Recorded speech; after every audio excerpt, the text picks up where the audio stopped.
So in this video now we'll try to learn how to find last three element of a given list. So we wanted now previous video we learn how to find that first three. Now we'll try to learn how to find last three element of a list.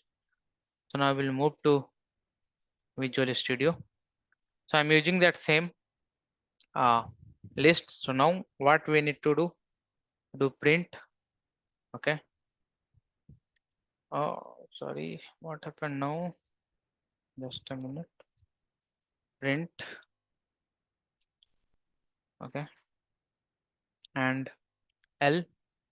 And then what we need to do, we need to take care of first colon, and then we need to understand last time we have given colon 3 to get that first three element, but this time we need that last three elements. So now it might be that length will be keep changing, so we don't know how to do it. So what we can do, we'll go ahead and use -3. So starting point is -3, and if I go ahead and try to run this one, okay, now you can see now we are able to get D, E, and F.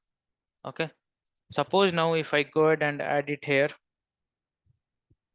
G, and now I will try to run it. Now you can see I'm able to get E, F, and G, right? So last three elements is this one.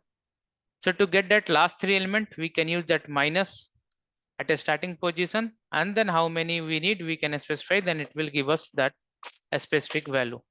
I hope you like this video. Thank you.